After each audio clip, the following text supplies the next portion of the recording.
सबको मुक्ति मिलेगी, सब निकलेंगे यहाँ इस जंजाल से। तो मालिक की कृपा है, वो समय आ चुका है और ऐसा समय आएगा कि तुम भी देखोगे कि क्या हो रहा है। ऐसा समय आएगा और आने वाला है, बस ज्यादा देर नहीं है।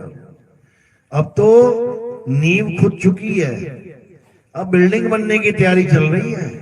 और ये देखते देखते देखते देखते तुम्हें समझ में आने लग जाएगा कि संतों ने क्यों बोला था ये सब, क्यों मुसलमान फकीरों ने बोला कि गज़वाए हिंद होगा, क्यों ईसाइयों ने बोला कि ईसा मसीह वापस आएंगे, धर्म की स्थापना करेंगे, क्यों हिंदुओं में बोला गया कल की अवतार आएंगे, सबको सनातनी बना देंगे, क्यों गुरु ग्रंथ साहब में बोला गया कि मर्द का चेला आएगा, सबको मर्द से ही जोड़ देगा, किसी को चेला नहीं रहने देगा, वो मर्द से जोड़ के मर्द ही बना देगा। क्यों यहूदियों में बोला गया कि इलियास आएगा, अभी वो गया नहीं है, वो यहीं कहीं है। सब कुछ बोला जा रहा है, इसीलिए बोला जा रहा है ताकि सबको एक मार्ग मिल सके। जो हम अलग अलग हो गए हैं धर्मों के नाम पे, पंथों के नाम पे, जात पात के नाम पे, अब सब कुछ समेट के किनारे करके सत्य को जान के सब एक हो जाएं, सब भाई भाई हैं, कोई किसी का दुश्मन नहीं है। इन 52 अक्षरों की वजह से हम दुश्मन बन बैठे हैं, केवल 52 की वजह से। वही खुदा है, वही अल्लाह है, वही गॉड है, वही वाहिगुरु है, सब वही है, बस उसके नाम 52 अक्षरी अलग अलग रख लिए हैं, इसलिए सारा झगड़ा मचा हुआ है। तो कबीर साहब इन्हीं 52 अक्षरों पे प्रहार करते हुए कहते हैं कि 52 को त्याग और तत्व को जान, तत्व ज्ञान को प्राप्त कर। 52 अक्षर जोरे आन, सक्या न अक्षर एक पहचान। उस तत्व को जान, उस आदि अक्षर को जान जो 52 से परे है, क्योंकि 52 अक्षर जीवा धारा और आदि अक्षर जीभ्या से न्यारा। उस आदि अक्षर को जान, वो एक ही है, और ये 52 अक्षर से लाखों करोड़ों नाम बने हुए हैं। तो कह रहे हैं 52 अक्षर जोरे आन, सक्या न अक्षर एक पहचान। सत्य का शब्द, सत्य भी एक शब्द है, लेकिन कह रहे हैं सत्य का भी एक शब्द है।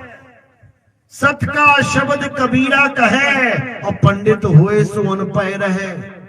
पंडित जन को यो व्यवहार, और ज्ञानवंत को तत्व विचार। तत्व पे विचार करना है, तत्व ज्ञान पकड़ना है। अक्षर ज्ञान में मत उलझ के रह जाना, तत्व ज्ञानी बनना है।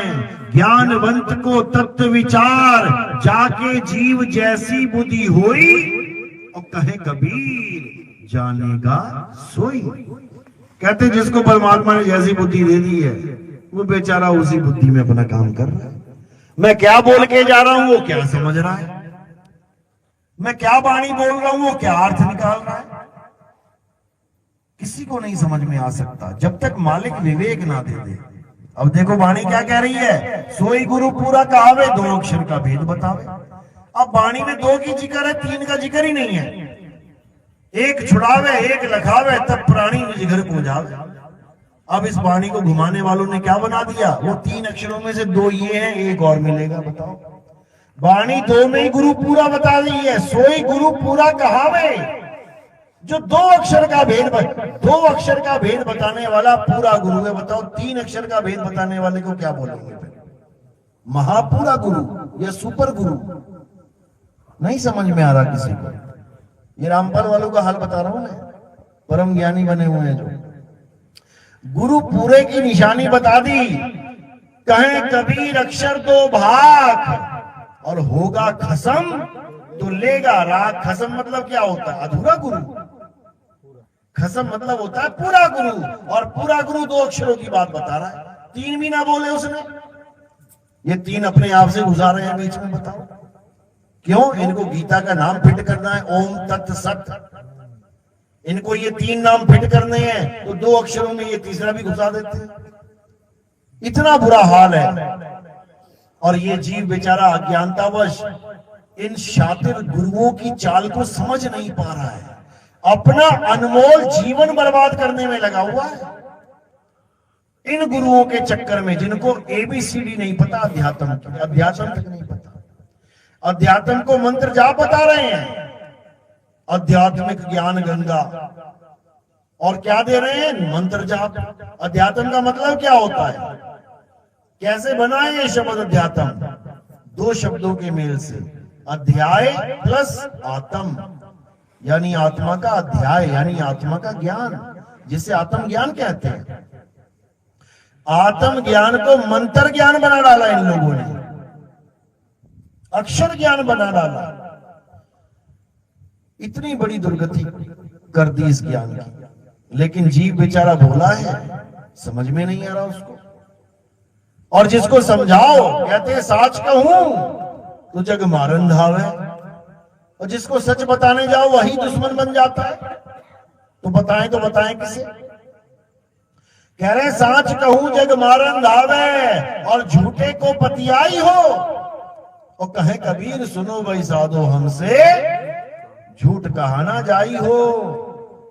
हम तो डंके के चोट पे बोलेंगे सत्य, तुम्हें समझ में आए ना आए, तुम दोस्त मानो दुश्मन मानो, तुम जो करना है करो, हमारा काम है सत्य बताना, और हम अपना काम करेंगे।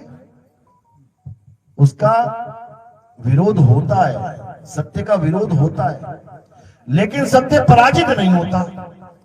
सबसे बड़ी खासियत ये है सत्य की, वो सब ज्ञानों को काट देता है, लेकिन वो नहीं कटता, वो अकट्य है। और जब कोई उस ज्ञान को नहीं काट पाता तो क्या करेगा? फिर गालियां देगा, और तो कुछ है नहीं। गालियां दे दो, षड्यंत्र बना लो, बदनाम कर लो, बकवासबाजी कर लो, फिर यही काम रह जाता है। क्योंकि वो बाल बांका नहीं कर सकता सत्य का।